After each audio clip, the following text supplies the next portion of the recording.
Assalamualaikum warahmatullahi wabarakatuh. Perkenalkan, nama saya Muhammad Nur Akbar. Saat ini berprofesi sebagai dosen tetap di jurusan Biologi, Fakultas Matematika dan Ilmu Pengetahuan Alam Universitas Negeri Gorontalo. Pada kesempatan ini, saya ingin menunjukkan bagaimana proses pembelajaran pada salah satu pertemuan, khususnya untuk di mata kuliah Produksi Media Pembelajaran. Sebagai gambaran, mata kuliah ini merupakan mata kuliah yang wajib diampu oleh seluruh mahasiswa pada program studi pendidikan biologi Universitas Negeri Gorontalo. 2 SKS merupakan bobot dari mata kuliah ini dan diampu selama 16 kali pertemuan, di mana dalam proses pembelajaran didominasi dengan menggunakan case based learning yang dikombinasikan dengan project based learning. Oleh karena itu, sekitar 50% mahasiswa akan berkegiatan dalam memproduksi media pembelajaran sesuai dengan nama mata kuliah ini.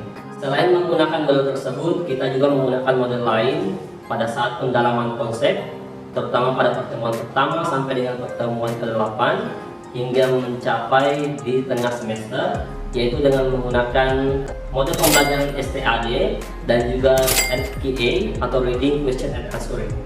Adapun beberapa perangkat yang kita gunakan dalam mata kuliah ini yaitu RPS atau Rencana Program Semester, kemudian ada juga modul produksi media pembelajaran dan juga beberapa contoh dari media pembelajaran hasil produksi dari angkatan-angkatan sebelumnya, sehingga ini memberikan wawasan kepada mahasiswa untuk mengetahui bagaimana atau bentuk media yang akan diproduksi.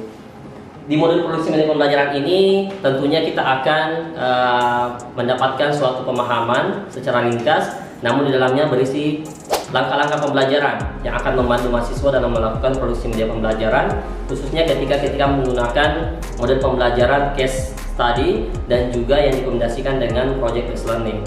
Sedangkan untuk di RPS ini itu akan terlihat capaian profil lulusan dan juga capaian mata kuliah yang terdiri dari untuk CPL-nya sendiri itu terdapat 5 CPL yang dibebankan kepada mata kuliah ini dan juga ada 5 CPMK yang kemudian dijabarkan menjadi sub CPMK. Adapun materi yang akan dipelajari, pertama makna peran media sebagai komunikasi dalam pembelajaran, kemudian pengertian fungsi dan penggunaan media pembelajaran, landasan media pembelajaran, penggolongan media pembelajaran, prosedur pemilihan dan prinsip penggunaan media, jenis-jenis media pembelajaran, mendesain media pembelajaran, memproduksi media pembelajaran, dan yang terakhir yaitu penelitian tentang media pembelajaran. Untuk lebih jelasnya, mari kita lihat bagaimana proses pembelajaran dalam kelas.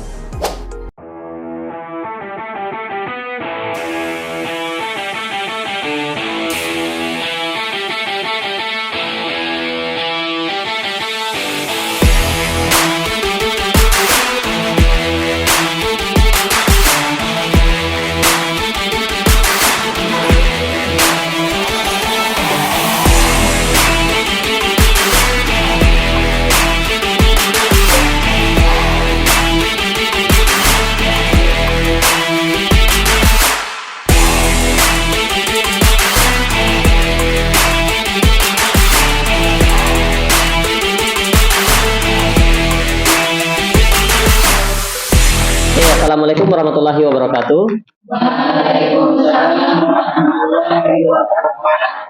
Alhamdulillahirrahmanirrahim. Puji syukur Allah Subhanahu wa taala atas rahmat yang diberikan, dan salam serta salawat kepada Nabi Muhammad SAW. Alhamdulillah, hari ini kita kembali bertemu di mata kuliah produksi media pembelajaran, tepatnya untuk di episode ke-6 dan ke-7, yaitu terkait jenis-jenis media pembelajaran. Namun alangkah baiknya sebelum kita mulai pembelajaran, kita berdoa bersama terlebih dahulu dan akan dipimpin oleh ketua tingkatnya atau ketua kelas. Silahkan ketua tingkat.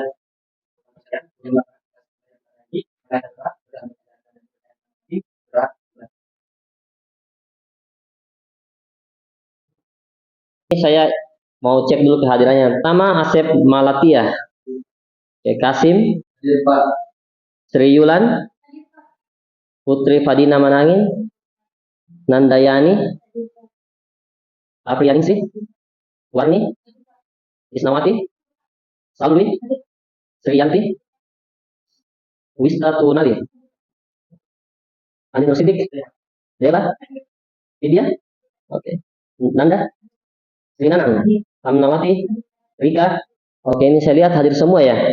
Oke, alhamdulillah hadir semua. Oke, baik kalian, hari ini kita akan melakukan pembelajaran. Silahkan diperhatikan saja di slide di depan.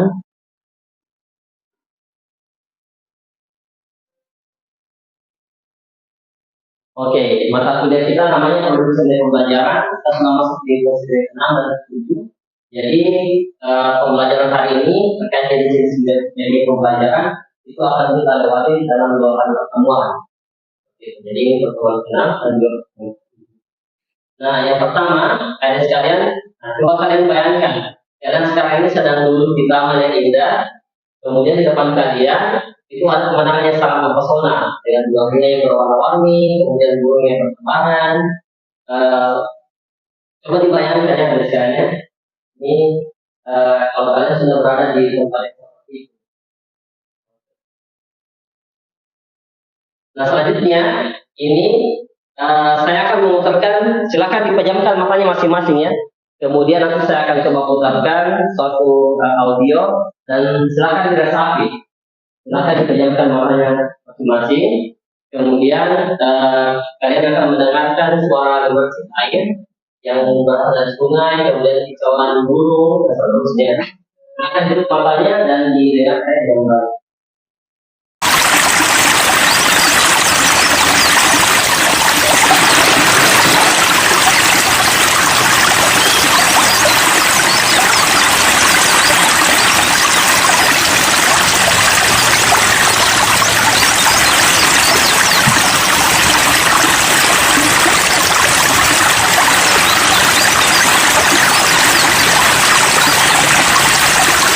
Oke, silahkan dibuka kembali matanya.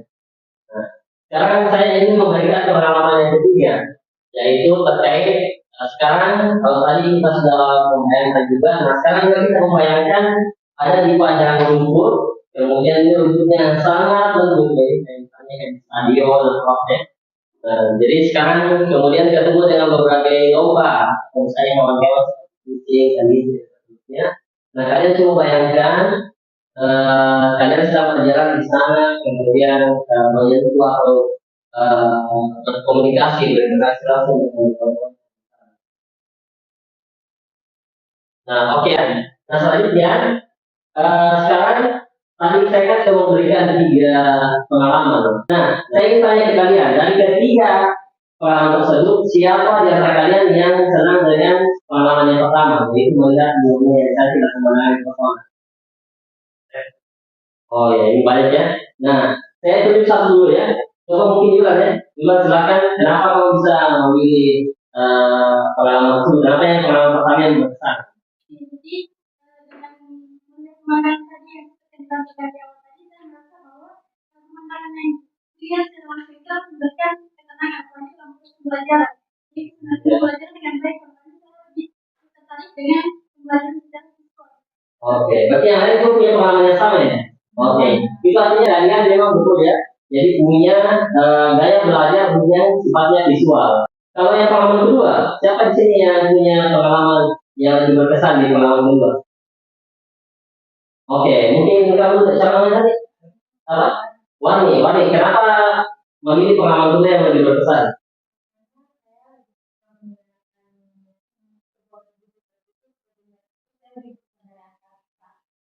Melalui pendidikan itu bisa mengetahui bagaimana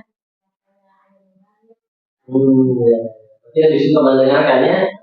Oke ya, hampir sama dengan yang tadi ya, berarti gaya belajar itu lebih fokus kepada auditorinya. Nah, kalau untuk pengalaman yang ketiga, siapa yang punya pengalaman yang lebih berkesan di pengalaman ketiga tadi? Nah, ini lumayan juga ya, jadi hampir seimbang kalau kita perhatikan ya. Coba Putri dulu memberikan tanggapannya, kenapa bisa memilih pengalaman yang ketiga yang paling berkesan? Baik, terima kasih. Kenapa saya memilih pengalaman yang ketiga? Karena dengan membayangkan saya bisa berkomunikasi dengan sesuatu yang saya lihat dan saya dengar. Dengan cara membayangkan. Oke, baik ya sekalian, saya sudah melihat dan mendengarkan pendapat kalian. Jadi ini berkaitan dengan topik kita hari ini ya sekalian. Jadi topik kita yaitu adalah jenis-jenis dari pembelajaran. Jadi ya sekalian, ketika kita ingin membuat suatu dari pembelajaran, maka kita harus mengenal dulu bagaimana gaya belajar dari peserta didik.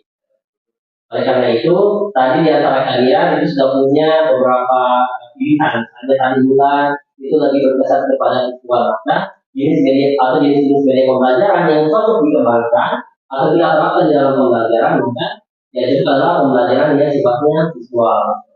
Itu yang lain. Oleh karena itu, ada sekalian, hari ini kita akan belajar terkait jenis-jenis media pembelajaran berdasarkan gaya belajar tadi, yaitu media pembelajaran visual, media pembelajaran auditori. Nah, ini ya, kalau auditori itu kata benda, jadi tepatnya kita sebut sebagai auditif.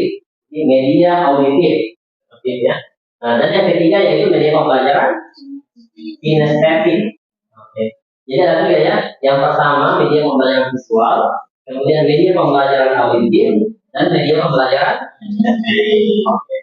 Oke, baik adik sekalian, tadi kita sudah melihat berbagai pengalaman dan merasakan berbagai pengalaman yang menggambarkan gaya belajar kalian. Dan ini kita akan sesuaikan dengan media pembelajaran yang cocok. Sesuai seperti yang saya jelaskan tadi ya, bahwa jenis-jenis media pembelajaran itu bisa dipengaruhi oleh gaya belajar dari peserta didiknya. Oke. Agar lebih jelas adik sekalian, ada dua indikator yang akan kita peroleh atau yang kita akan capai dalam proses pembelajaran ini. Yang pertama itu membandingkan media pembelajaran visual, audio, dan kinestetik. Dan yang kedua, atau di pertemuan berikutnya, yaitu terkait menganalisis berbagai media pembelajaran, visual, audio, kemudian kinestetik sesuai dengan bidang studi. Dalam hal ini kita ada di prodi biologi, artinya kita akan melihat di bidang studi biologi. Nah, kita yang pertama ya, mengenai media visual. Seperti tadi, misalnya Yulan ya tadi ya, dan teman-teman yang lain, itu merasakan pengalaman yang pertama lebih berkesan, karena kalian itu memiliki gaya belajar visual learner atau belajar dengan melihat seperti itu. Nah, adapun ciri-cirinya yaitu lebih menyukai grafik, diagram, gambar maupun video, dan yang kedua yaitu penggunaan simbol-simbol dalam media. Oleh karena itu, adik sekalian, sebenarnya kalau ketika kita mengajar di sekolah atau berhadapan dengan peserta didik, sebaiknya kita memang menggunakan media yang sesuai dengan gaya belajar mereka. Nah, kalau hari ini kan kita sudah mengenal dengan istilah belajar berdiferensiasi. Jadi dalam kelas itu kan berbagai macam kan. Nah, artinya kita sebagai guru itu harus mempersiapkan media apa yang tepat yang kita gunakan pada saat di proses pembelajaran seperti itu. Nah, ini ada beberapa contoh untuk media visual ya. Yang pertama misalnya kita menggunakan gambar. Jadi misalnya animasi gambar ya. Kemudian atau menggunakan ketika kita ingin mengajarkan terkait klasifikasi, itu kita menggunakan misalnya diagram. Peserta didik yang punya gaya belajar visual itu lebih memahami atau lebih mudah memahami terkait ketika kita menggunakan media tersebut. Nah, atau misalnya dengan menggunakan video pembelajaran atau video interaktif. Nah, ini saya memperlihatkan ya, ini contoh dari kakak tingkat kalian. Ada salah satu media pembelajaran yang untuk membantu visual. Jadi ini adalah namanya AR card atau Augmented Reality Card. Ya, seperti itu ya. Seperti ini ya, yang digambar ini. Nah, karena visual, ini kan kalau kita mau melihat tulang secara langsung kan agak berat ya. Ketika misalnya yang punya gaya belajar visual, nanti akan lebih sulit untuk memahami itu. Maka kita coba menggunakan yang bisa memvisualisasikan sistem rangka tersebut. Nah, ini menggunakan augmented reality atau teknologi augmented reality. Jadi nanti kalau kita scan, nanti secara bentuk 4 dimensi akan kelihatan ini gambar-gambarnya. Nah, kami juga berharap bahwa kalian ini di mata kuliah ini nanti akan bisa memproduksi media pembelajaran yang sesuai untuk gaya belajar visual seperti itu. Atau contoh lain ya, ini contoh lain misalnya yang sifatnya konvensional. Tadi kan misalnya konvensional kemudian dipadukan dengan teknologi. Ini namanya pop-up book. Tapi ini salah satu contoh ya adik sekalian. Jadi secara konvensional ini ya, ini misalnya ada gambar paru seperti itu ya. Kalian bisa lihat, ini juga ya. Nah, kemudian yang kedua, yaitu terkait yang auditori atau ketika kita mau mengembangkan suatu media yang sifatnya media atau jenisnya adalah media auditif. Karena gaya belajar untuk auditory learner atau belajar dengan mendengarkan. Adapun ciri-cirinya ada sekalian, yaitu yang pertama menyukai ceramah ya, diskusi, atau rekaman suara. Biasanya kan ada yang suka merekam di dalam kelas ya pada saat belajar, direkam, kemudian sampai di rumah nanti didengarkan kembali ya. Jadi itu media-media yang bisa digunakan. Atau misalnya bekerja dengan sesuatu irama atau musik. Nah, kalian kan pernah tidak lihat kalau misalnya dulu waktu TK kita kan selalu mau belajar sesuatu kan dengan menyanyi kan. Nah, misalnya kayak contohnya mau mengajarkan anak-anak cara cuci tangan yang benar. Itu kan dinyanyikan. Ya, cuci tangan bersih ada 5 langkah atau 9 ya, saya lupa ya. Intinya kan seperti itu. Nah, kemudian misalnya ada juga kayak misalnya mengajarkan anak-anak atau kita ketika mau menghafal ya, kalian kan misalnya biologi. Maka kita buat sebuah lagu misalnya, lirik lagu tentang biologi ya, tentang misalnya klasifikasi makhluk hidup ya. Klasifikasi makhluk hidup itu ada 5 kingdom. Nah, misalnya seperti itu ya. Ada animalia, plantae, dan jamur. Misalnya seperti itu contoh ya. Itu contoh saja. Nah, itu kan adalah media yang bisa kita dengarkan ke peserta didik pas saat belajar. Karena mereka memiliki ciri-ciri memang yang bekerja sesuatu dengan lebih lebih enak kalau misalnya mendengarkan seperti itu. Atau yang lebih kekinian. Nah, ini contoh-contoh ya. Misalnya mungkin podcast. Kalian bikin podcast ya. Misalnya Asep ini ya. Asep kan punya kayak misalnya mirip-mirip Deddy Kobuser misalnya gitu ya. Tapi dia bikin konsepnya itu adalah konsep podcastnya adalah konsep pembelajaran biologi seperti itu. Jadi podcast membahas tentang isu-isu misalnya tentang ekosistem ya. Ekosistem ini kan sekarang lagi booming ya tentang komponen-komponen materi biologi di dalamnya pada saat bikin podcast. Nah, sebelum saya lanjut mungkin ada adik sekalian yang mau bertanya? Ah iya, Nana, kenapa dek? Jadi belajar saya itu auditif atau auditori. Oh iya ya. Jadi kira-kira untuk media pembelajaran yang tepat untuk saya belajar auditif itu seperti apa? Nah ini ya, seperti yang saya bahas ya ada sekalian ya. Ini seperti tadi, misalnya Nanang ya. Nanang karena sudah berada di jurusan biologi juga, jadi mungkin nanti akan mengembangkan media pembelajaran yang sifatnya auditif ya. Misalnya Nanang nanti membuat seperti ini ya. Jadi ada contoh ini ya. Ini jadi nanti masuk di kelas ya. Atau misalnya Nanang kalau suka main musik, main gitar begitu, nanti ciptakan lagu tentang biologi, materi-materi tertentu. Seperti tadi yang saya nyanyikan ya, walaupun suara saya tidak terlalu bagus ya ada sekalian ya. Nah, atau misalnya nanti kalau kalian sudah jadi guru, nanti mau masuk ke dalam kelas, bawa gitar tentang seperti itu. Atau ini ya, lebih menarik juga. Jadi auditif itu biasanya lebih suka yang berdiskusi. Jadi membuat suatu game, ya, permainan. Nah, saya lanjut ya ada sekalian ya. Nah, kemudian yang ketiga atau yang terakhir yaitu media kinestetik. Nah, ini untuk para peserta didik yang sifatnya memang kinesthetic learner atau belajar dengan melakukan. Nah, kalau ini sangat dekat dengan kita di bidang biologi ya. Nah, kenapa? Karena dia pertama dia menyukai aktivitas fisik. Nah, misalnya melihat ya, kemudian mengamati, bahkan meraba ya, meraba. Kedua menyukai juga eksperimen. Jadi kita melakukan kegiatan-kegiatan eksperimen seperti itu. Misalnya melakukan praktikum ya. Jadi kita menyiapkan suatu media pembelajaran. Tapi ada sekalian, yang unik adalah kalau saat ini kan kita sudah punya teknologi kan. Nah, ini yang teknologi yang bisa langsung merasakan. Misalnya kita menggunakan VR ya, virtual reality. Jadi kita sebenarnya kita tidak punya jantung asli seperti ini kan misalnya. Tapi kita mau merasakan bagaimana sebenarnya itu jantung ya, kalau kita sentuh, berdenyut dan seterusnya. Kan tidak mungkin kita masukkan tangan kita ke dalam tubuh kan, masuk dan seterusnya. Nah, jadi kita bisa menggunakan menggunakan VR. Ya, VR ini nanti kita gunakan berfungsi untuk kita bisa langsung merasakan langsung secara virtual seperti itu. Nah, ini nanti akan ada, atau misalnya konvensional seperti ini, alat peraga. Tahu ya alat peraga ya? Nah, ada yang buat misalnya sel misalnya dari bola ya. Kemudian dibuatkan bagian-bagiannya, atau menggunakan torso seperti ini. Nah, torso ini kan sudah sangat umum ya digunakan di sekolah-sekolah. Nah, kemudian bisa juga misalnya kegiatan praktikum, tapi kita terbatas, tidak punya lab di sekolah dan seterusnya. Kita bisa membuat medianya. Nah, namanya medianya adalah virtual lab. Nah, jadi virtual lab itu kita bisa gunakan kegiatan eksperimen di dalam kelas atau dalam menggunakan komputer saja atau menggunakan HP seperti itu. Nah, oke adik sekalian, sekarang kita masuk ke sesi WIB, Waktu Indonesia Berdiskusi. Sekarang saya akan memberikan kesempatan kalian untuk berdiskusi, dan saya sudah menyuruh kalian ya untuk membawa kertas yang cukup besar. Kemudian nanti silakan setiap kelompok itu akan membuat suatu ilustrasi. Nanti akan disampaikan atau seperti kita sebutnya saya sebagai poster saja ya. Poster untuk setiap kelompok. Dan coba kita bagi ya, nanti di sudut sini nanti adalah yang visual ya. Kemudian nanti ini kelompok auditori atau yang media auditif, dan ini adalah kelompok yang kinestetik. Kalian akan ditugaskan untuk membuat poster yang kemudian nanti akan disampaikan atau dipresentasikan. Yang terpenting adalah dalam posternya silahkan membuat suatu simbol tertentu atau gambar yang mengidentikan terkait media kelompok kalian masing-masing. Nah, oke, saya kasih waktu kurang lebih 10 menit ya untuk kalian berdiskusi. Silahkan.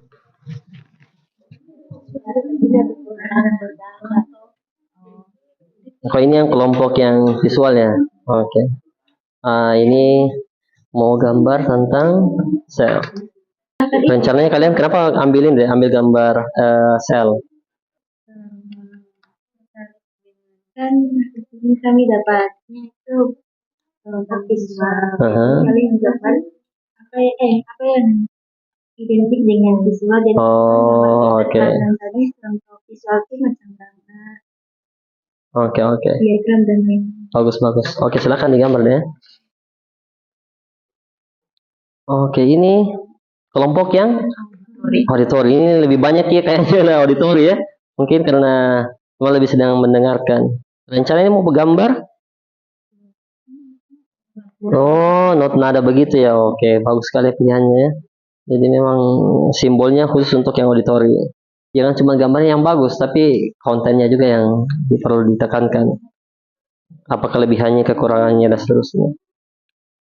Kalau ini kelompok kinestetik. Rencana mau gambar? Wah, ini tentang orang ini ya, orang yang sedang bekerja di lab. Oke. Jago menggambar juga ini. Oke, jangan lupa ya, nanti yang terpenting bukan hanya gambarnya, tapi isinya juga ya. Oke. Bagus. Ini pemilihan gambarnya sudah tepat. Waktu 10 menit sudah selesai. Itu artinya sekarang waktunya untuk presentasi setiap kelompok ya. Nanti kita akan urut saja sesuai dengan nama gaya belajarnya. Kita mulai dari visual, kemudian auditori, habis itu kinestetik. Nah, dan kesempatan pertama kita berikan kesempatan buat kelompok visual untuk mempresentasikan hasil karyanya. Silahkan. Baik, terima kasih. Jadi di sini kami dari kelompok visual mengambil poster dengan sel tumbuhan. Mungkin penjelasan lebih lanjut akan dijelaskan oleh teman saya. Baik, di poster ini kita memiliki kelebihan dan kekurangan. Pertama, kelebihannya itu menarik dan meningkatkan minat. Kedua, ada meningkatkan daya imajinasi. Tiga, ada meningkatkan pemahaman dan ingatan. Keempat, ada meningkatkan keefektifan pembelajaran. Namun ada juga kekurangannya. Yang pertama adalah visualnya ini terbatas, tidak ada audio, yaitu ada keterbatasan pengalaman. Nah, ciri-ciri dari poster ini menyukai gambar, diagram, dan grafik. Contoh dari media visual ini, pertama itu ada grafik, gambar, diagram, dan poster. Kita beri aplaus tuh buat kelompok. Jadi ini ya, jadi memang kalau kelompok visual ya. Nah, ini kalau kelompok visual betul-betul ya, sampai detail-detail bagian-bagiannya juga ikut digambar ya. Begitu orang visual. Jadi kita beri kesempatan untuk kelompok yang kedua, yaitu kelompok yang auditori. Baik, terima kasih. Pada kesempatan ini saya akan menjelaskan mengenai media media auditori. Baik, yang pertama di sini kami ada menggambar mengenai not nada. Selanjutnya ada kelebihan. Kelebihan dari not nada ini lebih mudah mengingat dan memahami informasi yang disampaikan melalui lisan maupun mendengarkan. Kelemahannya ada mudah terganggu saat belajar, terutama saat ada banyak kebisingan atau suara di lingkungan belajarnya. Selanjutnya ada ciri-ciri. Yang pertama, menyukai metode ceramah, diskusi, dan rekaman suara. Contohnya seperti podcast, radio, dan berdiskusi. Terima kasih. Oke, kita beri aplaus buat kelompok. Mungkin ada yang mau bertanya gitu ya? Yang auditori? Oh, ada, silakan. Saya mau bertanya. Baik, terima kasih. Mungkin di sini saya ingin bertanya kepada kelompok dua terkait dengan auditori. Nah, kan untuk melakukan metode auditori itu pasti ada dua metode yang digunakan, yaitu bisa menggunakan teknologi, kemudian yang konvensional. Nah, mungkin yang teknologi sudah kita ketahui bersama, mungkin ada yang seperti melakukan menggunakan radio dan lain sebagainya. Yang ingin saya tanyakan adalah untuk yang menggunakan konvensional, itu kira-kira bagaimana cara kalian menggunakan media dalam bentuk konvensional? Oke, ini menarik sekali ya pertanyaannya ya, karena biasanya kan memang kalau auditor itu selalu menggunakan teknologi. Nah, oke, silakan, mungkin ada dari kelompok auditor yang mau menjawab. Ya, silakan. Jadi kalau misalnya menggunakan gaya belajar visual, auditif, lalu di situ tidak memanfaatkan teknologi, kita bisa menggunakan pembelajaran dengan menggunakan metode ceramah. Lalu ada juga kita menggunakan drama, yaitu misalnya bertukar peran. Dan salah satu opsi lainnya yaitu kita bisa menggunakan alat musik tradisional dalam memasukkan konten-konten berupa materi yang sedang kita pelajari. Mungkin itu dari kelompok kami. Oke, bagus sekali jawabannya ya. Tadi kita sudah mendengarkan paparan di setiap kelompok, jadi kelompok visual, auditori maupun kinestetik sudah memaparkannya. Dan kita juga sudah melakukan diskusi bersama, ada sekalian tadi ada yang menanyakan, lalu bagaimana kalau misalnya di daerah terpencil ya, tidak ada teknologi, tapi gaya belajar yang dominan di dalam kelas adalah yang auditori. Nah, tadi jawabannya sangat bagus sekali dan menarik ya. Jadi bisa menggunakan alat tradisional, musik tradisional seperti itu. Dan selain misalnya kita mengembangkan ke auditorinya, bahkan juga bisa mengangkat budaya tentang musik tradisional tersebut. Jadi memang kita sebagai calon guru memang harus dituntut lebih kreatif dan proaktif dalam menyiapkan media pembelajaran seperti itu. Nah, adik sekalian, karena sisi diskusi ini sudah berakhir, kita masuk ke sesi terakhir yaitu pemecahan kesimpulan. Nah, saya ingin salah satu di antara kalian yang mungkin bisa. Saya Pak. Oke, silakan Anda. Baik, untuk kesimpulan pada mata kuliah produksi media pembelajaran, yang pertama ada pentingnya memilih media pembelajaran sesuai dengan gaya belajar peserta didik. Yang kedua ada setiap media pembelajaran pasti memiliki kekurangan dan kelebihan. Dan yang terakhir, penerapan media VAK dalam bidang studi dapat meningkatkan keefektivitas setiap peserta didik dalam proses pembelajaran. Oke, itulah tadi kesimpulan yang disampaikan oleh Nanda. Dan jadi betul sekali kita ada 3 kesimpulan hari ini. Dan itu sekaligus menutup pertemuan kita pada hari ini. Insya Allah nanti kita akan bertemu di episode berikutnya atau di pertemuan ke-7 dengan tentunya dengan beberapa tugas. Yang pertama, karena kita sudah mau mencoba melihat bagaimana media pembelajaran tersebut, sehingga kalian ditugaskan untuk membawa contoh media pembelajaran sesuai kelompok kalian masing-masing. Jadi kelompok misalnya kelompok yang visual nanti membawa contoh, kemudian kelompok auditori dan juga kinestetik seperti itu. Dan yang selanjutnya, insya Allah nanti di pertemuan berikutnya juga kita sudah mulai merancang. Jadi saya akan memberikan suatu kasus tertentu adik sekalian, dan pertemuan berikutnya kita sudah mulai mencoba untuk merancang suatu media pembelajaran. Sekarang pertanyaannya adalah, ketika misalnya dalam kelas seluruh gaya belajar itu ada dalam kelas, lalu bagaimana cara kita menentukannya dan bagaimana kita mendesainnya? Nah, pertanyaan itu insya Allah nanti akan terjawab di pertemuan berikutnya. Jadi diharapkan ada sekalian itu tetap hadir dalam pertemuan. Jadi cukup sekian dan terima kasih. Dan sebelum kita menutup pembelajaran hari ini, alangkah baiknya juga kita akan menutupnya dengan doa dan akan dipimpin oleh ketua kelas. Dipersilakan.